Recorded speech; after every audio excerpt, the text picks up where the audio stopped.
ونصلي على رسوله الكريم أما بعد.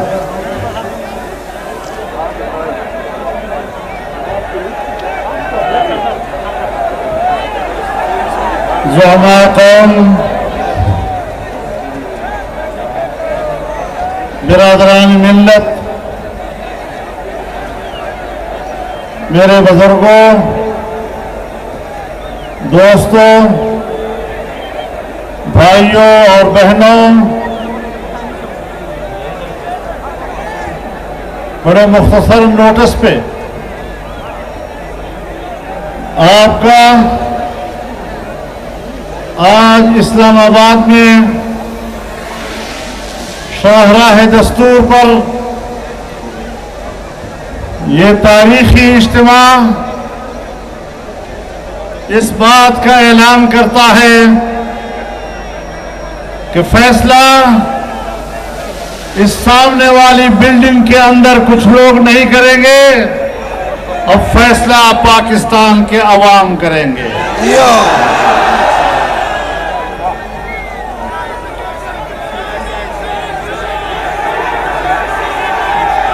جانبدار جج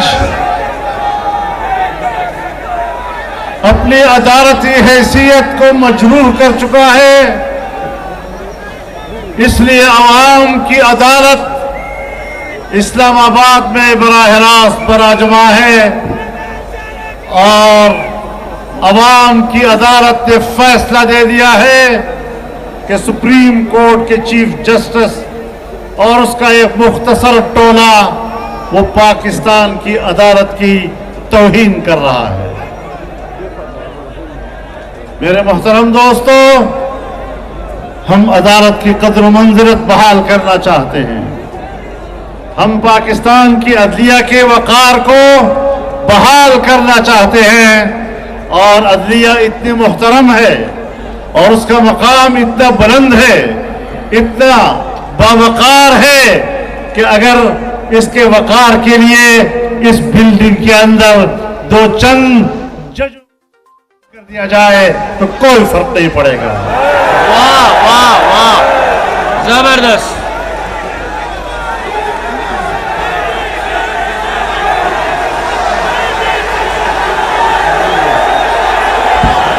نعرہ تکبیر! آپ دو مرتبہ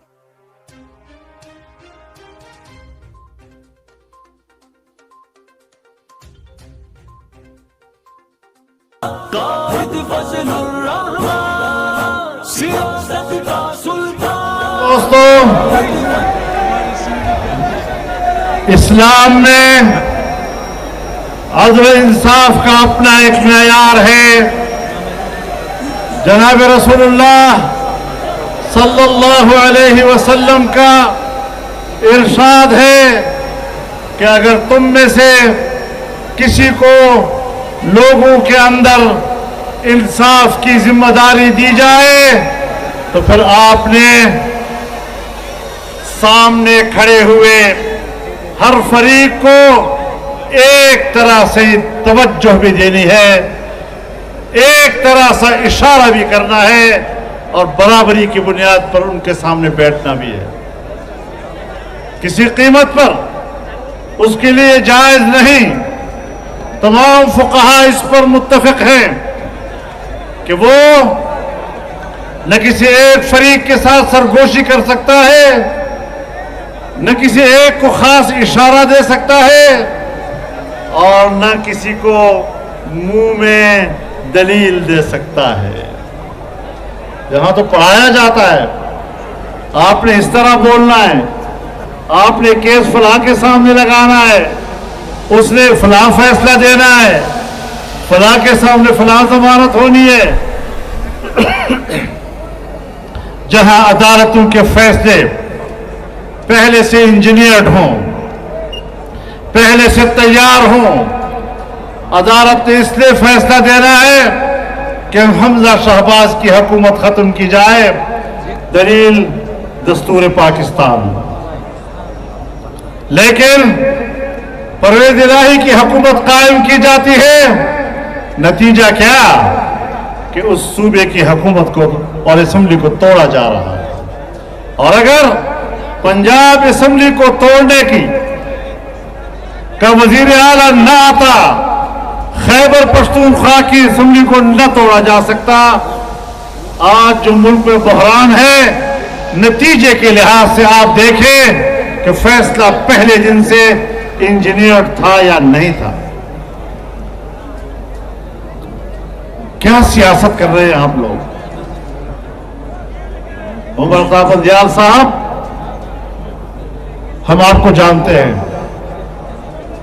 ہم آپ کا احترام بھی کرتے ہیں, لیکن آپ اور آپ کے رفقا جن معزز کرسیوں پہ بیٹھے ہیں, ان معزز کرسیوں پر بیٹھ کر نہ تمہیں پارلیمنٹ کی تذلیل کی اجازت دی جا سکتی ہے, نہ تمہیں عوام کی تذلیل کی اجازت دی جا سکتی ہے, نہ تمہیں کسی سیاستدان کی تذلیل کی اجازت دی جا سکتی ہے.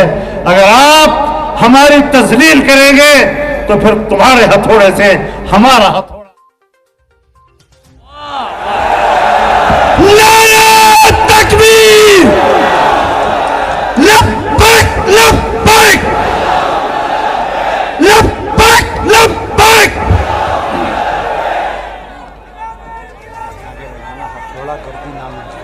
ہتھوڑا گردی نامنظور. جی کسی طرح ہم اس کو تسلیم نہیں کر سکتے. اور میں پہلے دن سے کہہ رہا ہوں, تمام ادارے اپنے دائرے اختیار میں رہتے ہوئے اپنے فرائض سر انجام دیں. پاکستان کا انتظامیہ وہ پارلیمنٹ کے ہاتھ میں ہے, وہ وزیر اعظم کے ہاتھ میں ہے. آپ نے اگر سیاست کرنی ہے, اس بلڈنگ سے باہر آؤ اور اس میدان میں تم بھی کھڑے ہو جاؤ.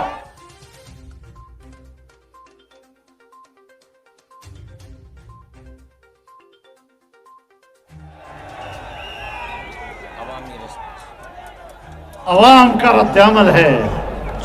تم نے چند بدماشوں کے جتھوں کو سیاست کہہ دیا ہے. واہ, آئے نہ ہمت کرے کوئی اب جتھا, آئے نہ ہمت کرے یہاں پر کسی پہ حملے کرنے کو.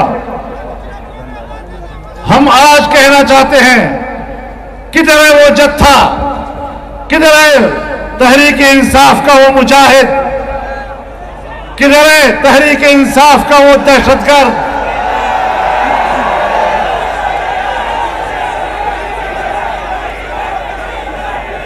میں دیکھ رہا ہوں میرے بائیں طرف بہت بڑی پولیس کی تعداد موجود ہے, بہت بڑی یہاں پر رینجرز موجود ہیں, اس بلڈنگ کو تحفظ دے رہے ہیں. ہمارے سے ان کو خطرہ ہے کہیں ہم حملہ نہ کر دیں.